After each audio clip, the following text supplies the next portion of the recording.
Welcome back to Celebrity Radio. It's Alex Belfield back with an old friend, Jodie Prenger. How are you? I'm very well. I can't believe how many years. And you're looking delicious. Thank you. I'm blonde. What happened? Why did this happen? Method happened. I'm the part of Kelly Stevenson. She's blonde, so I went blonde. Here we are at Fat Friends. We're in Sheffield this week. It's fantastic. Mind you, it's what Kay Mellor does brilliant, and Nick Webber. And with a brilliant cast as well. It's just, everyone wants to do it for Kay and for Nick, and we all read the script and loved it. And it's nice to get behind new British musicals because they're a rarity.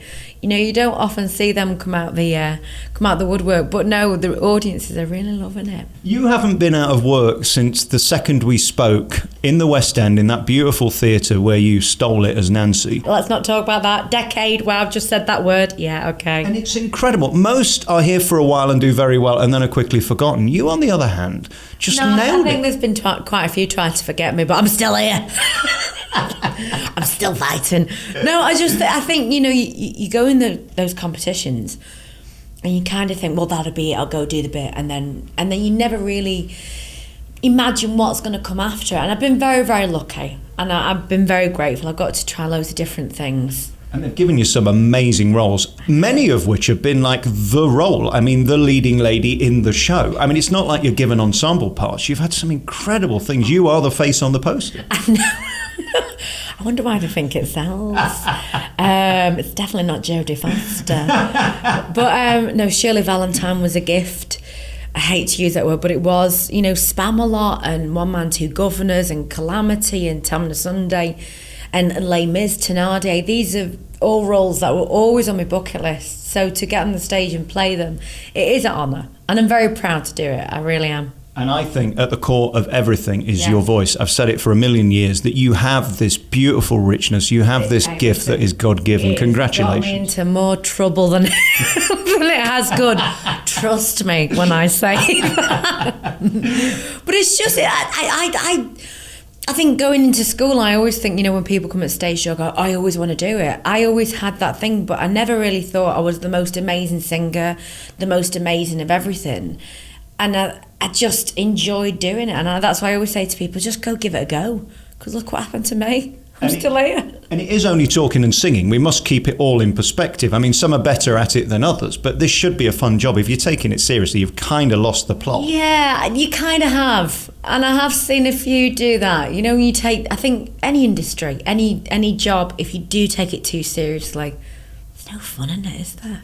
When we first met, there you were, just this girl who had been doing it your entire life, and you were prepared. And I think that's the key, isn't it? If you know what you're doing and you're ready for the opportunity, you can nail it. If you're sort of faking it on the off chance you might make it, you're going to be caught out pretty quick. And standing in front of 3,000 in the West End, in the Drury Lane. Giveaway, isn't it?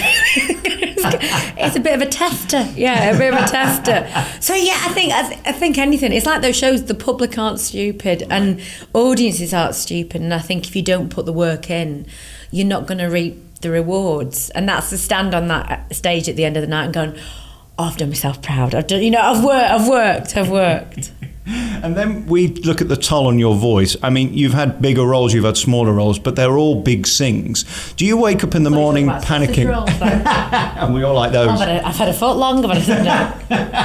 You do though. You do get to a point. I mean, we've had a bout of it. This Australian flu has taken out half of us. It's been absolutely treacherous. People are coughing and splurting, but you still go on. They call it Dr. Theatre, don't they? So it's that thing, you do need to have a break every now and then. So I'm going to go to Marrakesh for a little holiday. Are you? I know, I can't wait. When do you get to go? I can't wait. In 2 weeks' time. Very nice. My first holiday in 3-4 years. Thank you. I'm getting emotional. Let's talk about the show then. It's called Fat Friends, and you're one of the stars in it, amongst many. But I suppose the one who's had the most press is Freddie Flintoff. There's Freddie and there's Joe Montague, and they alternate the role. And Joe comes from, obviously, Funny Girl and the School of Rock. So they're both brilliant. He is charismatic, there is no doubting it. And I don't know what it is about him and the ladies, but they seem to find him a nice bit of trouser, don't they? Scream for him. It's hilarious. I find it hard sometimes, obviously, when I come out, because the first line is to Freddie. And there was a woman the other night, exactly. There was a lovely soft duet. I'm saying, no matter what you do, I'm stuck on you. And this woman shouted out, me too. I was like that. I'm gone, absolutely spent. Took me a while to get back, but I got back, but it's great that he's got that, and it's great that you can have that relationship with an audience, but he's a lovely fella.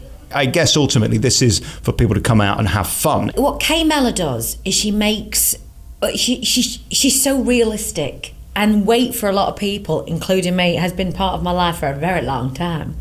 And it's just how she kind of makes light of it, but also touches on the subjects where it's the dark times of people who struggle with the weight. And how she does it is magnificent, but that's Kay's writing, isn't it? But and it is a feel-good show. It's about loving who you are, but it also kind of covers the pressure of social media, of people around you, of these sizes of dresses. It covers all bases in that fact. So even though it is a light-hearted show, it has got a poignant message that rides throughout, really. We first spoke about 10 years ago, and I told you I've always struggled with weight and lost that 5 stone with the Atkins and all that. And you down like a bride's nightie. It's just 1 minute's there, next minute's there, 1 minute's here. It does seem of late the big phrase is fat shaming, and of course you can't get away with it now making fun of people, and I think for a while they did, especially women in show business. It was incredibly hard, and you were always sort of embracing of that, and you never took yourself seriously, but at the same time you said, look, say what you like, I'm hugely talented, I do what I do, if you don't like it, go somewhere else. And it was so brave. I've got to admit, it's never hindered me in the fact of getting work. So I always say when people go, oh, I can't do it, I'm too big, you can do it. You can do it. And even Kevin Kennedy, who plays my dad, Fergus, he was saying the word fat is actually banned from his house. No one's fat, no one's this. It's kind of, it is about loving yourself and being happy and not taking it too serious. We've all had those days where you think, God, this elastic band can't go any tighter. It is there. And I think half of it, I've come around, it's about your health. When I start to feel really unhealthy, that's when I'll start getting back. But I do like the a cheese board at the end of an evening, not gonna lie. We have always had that in common. Oh, do you know there's a guy who's hilarious, Neil Hurst, who plays Alan, and I always remember we were in rehearsals and he came in and I've lost 6 pounds. Well, I went into pure panic. I went to Greg's, got him all I can. I get, feed, it's that thing. It's a show where we do actually go out. We're all sat there. They went to this smokehouse place, which is around the corner, and we don't have a lettuce leaf. I'll have half a chicken. Yeah. Can I have a side order of onion rings as well? So we're not sucking on Maltesers, she says, with a bag of Maltesers. I love all that. What toll does it take you physically being around the country? It's not fun being in Premier Inns night after night. You've got the show to do, and 2 on a Wednesday, 2 on a Saturday, and then they add in another one because it's so popular, this show. Incredible. I think they've done that in Manchester, added another show, and they've done that in Bradford, they've added another show. So they keep adding shows because it's sold out, which is brilliant.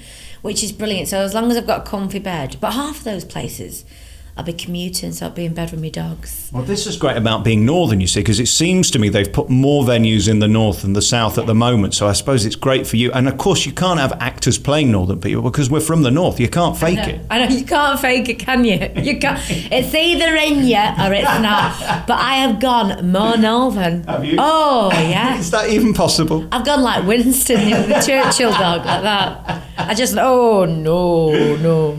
Why aren't you in Coronation Street? Whenever I see it, I think we need more characters in that. We also need funny characters and, more importantly, funny women. That was the backbone of that. Very, very serious actress. You might well be, but you're also one of the funniest people I've ever met. Let's not doubt it. Thank you. And I've not told a single joke. I don't know what that says. I love Corrie. I remember, funny enough, myself, Kevin Kennedy and Rachel Wooden, who's in the show, we all did the Coronation Street, the musical, together. So it was like, sorry. But it's nice to be working with them all again because, we all got on so well. Yeah. But who knows round the corner. And in terms of your life generally, are you still pinching yourself? I mean, 10 years after you did that reality show, and let's face it, we don't remember too many people from that. But I mean, here you are still at it, still in the business and still working. I mean, all the girls Sam Barks, Jessie, Ashley, Neve, they've all done really, really well. And funny enough, Ellie, one of the girls who's standing in for Sam at the minute, she was one of the Nancy schools. So we're all still going. But yeah, I don't necessarily pinch myself as much anymore. I wash myself because I'm usually up to my arms in chicken poo and cow poo. So I will pinch myself when I get clean.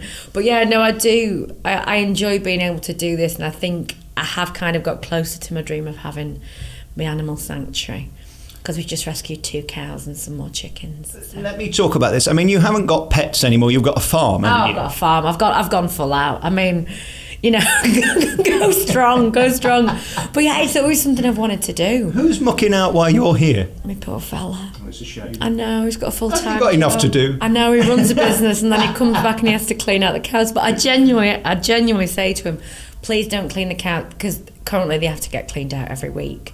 So I says, please save it. I do like to do it myself. Hang on a minute. This is ludicrous. What is it? Do we need to get you a therapist or something? No, I quite like the farming. I think my dad came from farming stock. It's just, it's coming out. So yeah, so I do want those 3-legged goats and 1-eyed sheep. So just send them away. If you've got any, I'll look after them for you. You literally are turning into Paul O'Grady, aren't you? Really? Yes. I don't know, I can do that show. Oh, if he wants a day off, that's one show I'd do, but I'd take all the dogs. Talks about you every week. How did you become so close? It seems he's a lovely, him and Malcolm Prince, they are just 2 true gents, always have been and always will, and what you see is what you get. So no, you cherish people like that, because they're just lovely people, salt of the earth. Isn't it funny as well how that authenticity just takes you through everything, and no matter what happens, he's still Paul, whether he's at the Palladium Paul or whether he's doing the Pets Paul, it's still him, and that's such a gift. And who could think that you could go from an act like Lily, drop the wig and the slap and become Paul, and people love you even more? It's incredible. I know, but it's genuine, isn't it? He's honest, and you know what he says is true, and I think that's why everyone loves him. Same with Malcolm Prince. Yeah. I want him to get a show. I love him. He's so dry. Malcolm. Oh, I love Malcolm. And his mum, Ailsa. Oh, I love him. As we sit here right now, you're about to go on stage with the Fat Friends, and this musical is selling out all over the country. And if you can get a ticket, do. What can we say? Bring comfy shoes and stand at the back. Yeah, just stand in the bar. They normally have a TV screen now, don't they? And play it out. Actually, watch it for free. Just sit in my dressing room. You're more than welcome. I'll make you a brew. I guess it's a fun time for you, sort of off stage as well as on. As you said earlier, if you're not having fun with the guys you're with, it's a pretty torturous existence. I was say, I'm not having fun with the guys I'm with. I'm having fun with my cows. I mean, it's so rock and roll, isn't it? If you want to come and change my bed or do the laundry, if that's your thing. Fun at work, fun with the cows, or drinking gin. That's the kind of minimalist of my life right now. The music in this is glorious. For you get to shine during a lot of this. It lets you shine. And I know since I saw it, they've added in even more new numbers and they've changed a few bits. Yeah, they have a really good number called Chocolate. Have you not seen it yet? No, I'm in tonight. Oh, you'll love it. You'll love it. I'm not going to tell you anymore. I can't tell you anymore, you'll love it. Jodie Prenger, you're one of my favourite people. I haven't mentioned Panto. I saw you last year in Birmingham, and again, your warmth is just so fabulous. I brought 13 of the family. I just love playing a fairy. I mean, just give me a set of wings and I'm off. You know, you're flying anywhere. I'll fly anywhere. No, that was really good, because of course we did it with John Barham and the Crankies. And then this year just gone, we did it in Liverpool with Duncan James, and it was really, and John Evans, it was brilliant. So I enjoy Panto. It's kind of like a release, it really is. And I suppose, I know it's hard work, but at least you're in one place for a long time and you can sort of bed in. Yeah, I've got clean bedding every week, it's lovely. You don't care about clean bedding, you've got dirty cows all over you. I've never made a bed in my life. I'm not that way domesticated. I only figured out that when you put the pots in the sink, they don't disappear themselves. You're not one of those who loads the dishwasher, then walks away, are you, and then leaves it to somebody else? Or you don't even bother putting them in the first place? I try my best. You're a disgrace. 10 years on, you should have matured. You should now be totally sophisticated. Never. In this industry, you should never mature. Never grow up. Never grow up. Good luck with the poo and all that thing Thank that you do with the cows and the pigs in the shed. The cow poo. How many dogs have you got now? It was about 400 last time. Total of 7. Do I want more? Yes. But then I've got to make space for my alpacas. I mean, it's a tough life. Alpacas? You're outrageous. You really are. No time for children, I presume. not yet. Not unless I want to learn to clean out the cows. Jodie Prenger, come here to see Fat Friends if you can get a ticket. The lineup's fantastic. So yeah, no, really, really enjoyable. I thought it was truly heartwarming. I can't wait to see it tonight because shows do change, and especially when you see it right at the beginning. It was the first week I saw it. I can't wait to see it tonight, and I'll come and see afterwards and tell you about the chocolate. Just you wait, Henry Higgins. Just you wait. Jodie Prenger, thank you for your time. Thank you. Lovely to talk to you.